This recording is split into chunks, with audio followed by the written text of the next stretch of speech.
My name is Shavata Singh, and I'm the owner of the Shavata Brow Studio. We employ over 100 staff in 10 different countries nationwide, and we have plans to expand. The core of my business is brows. I've been in the beauty industry now for 25 years. Some might say I've plucked my way to the top.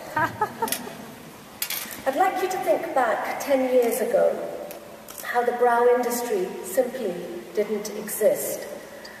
The brow industry was a sheer mess, literally. But grooming had taken off in other sectors of the beauty industry way ahead, whereas the brow industry had fallen lag behind, as many beauty editors will tell you. When I was thinking about coming here and talking to you about and telling you a little bit about my journey, I wanted to emphasize my immigrant background, my humble origins, and my strong values and work ethics that I'd inherited from my parents. All that's true. But I wanted today to explain the cliché narrative of the immigrant daughter that did good. By sheer hard work and a little bit of luck is only part of my story. If only it was that simple. No, I think hard work, passion, and commitment is success in any business. And friends, I have bucket loads of that. No, I want to give you a few examples of how being brave in business really means. My fourth job was in a Mayfair salon called Michael John. I'd always aspired to work there, and I was prepared to take a junior position because I knew I wouldn't be in that position for too long. When I joined, I was the only Asian therapist amongst 45 hairdressers and therapists, who were all very established. I needed to build a clientele. The salon was open from 8 till 8. The established girls worked from 9 till 5 with 1 hour lunch break. So I saw a gap and lost revenue. So the little Indian girl started working from 8 to 8 with no lunch break, scooping up clients that were too busy to come in the working hours. In my previous job at Harrods, I specialized as an electrologist, and no one was offering that treatment in the salon. So when the owner refused to buy me an electrolysis machine, I brought my own from home. And in no time, I was taking more money than all the girls put together who'd been there for many years. 7 years on, I was self-employed, a therapist director, and fully booked every single day. I remember this one particular day. I'd been treating this client for a number of years, and she had the most atrocious eyebrows. I pulled up enough courage to tell her that she had dodgy eyebrows, because you don't tell beauty editors of Vogue that they've got dodgy eyebrows. And I think she was so shocked that I'd pulled up this courage to tell her. She asked me to stop waxing her legs and treat her eyebrows. She was so impressed how I transformed her face that she wrote about me. The article was no larger than, an inch either way. But the phones in our salon rang off the hook. Where I was doing 5 eyebrows a day, I now was doing 20. So they say the power of press. Seeing its success, a year later, I launched my first ever product. The stencil kit was born. I used my life savings of £25,000 to launch the first ever 5,000 batch.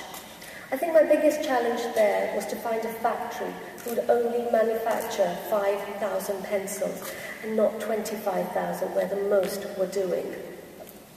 Space & Cane became our first ever customers. With the success of our first product, the slanted and pointed tweezers were born.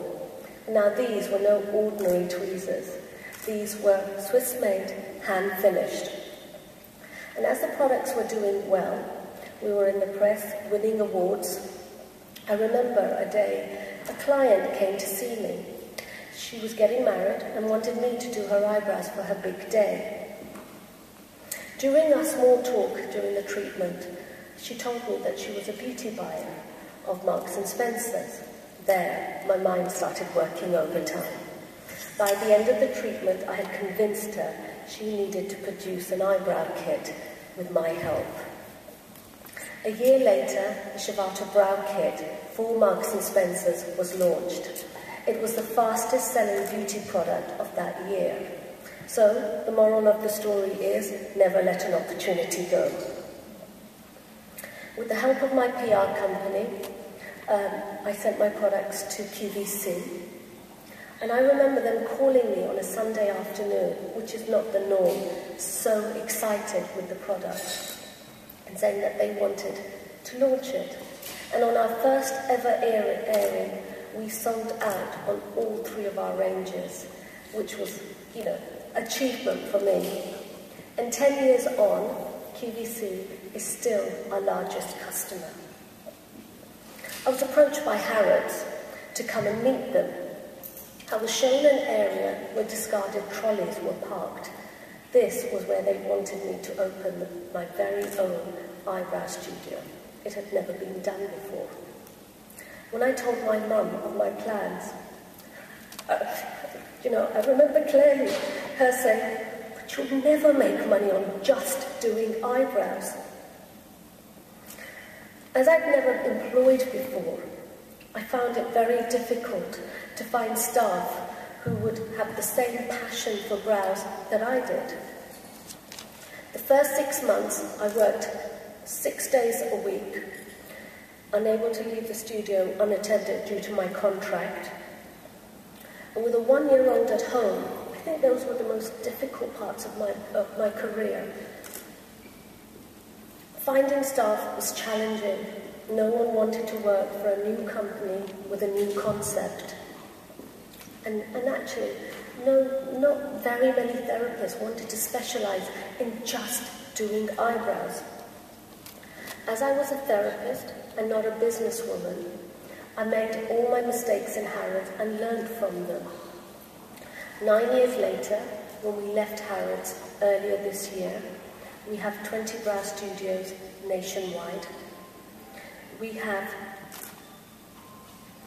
20 products, and that doesn't include the products we make especially for QVC.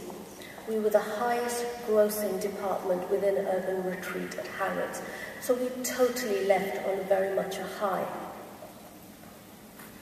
Many people ask me, how do I do it? By being a single mum, 2 young kids, travelling, working, charity work. My best advice is, life's a juggle. If you drop a ball, let it be your kids, your husband, your family, friends, housework. You stop, you pick the ball up, and you start again. What you must never, ever do is punish yourself. My rules in business: trust your instinct. They will never, ever lie to you. Invest in your staff. They're a reflection of you. And I'm a true believer. Happy staff make happy clients. A combination of drive, passion, and a great deal of hard work is where I am today. But above all, good old-fashioned hard work and ethics. And again, which I thank my parents for. In many ways, being a woman, being Asian, being a mother, brings its own challenges. And to tell you the truth, I wouldn't want it any other way. Thank you.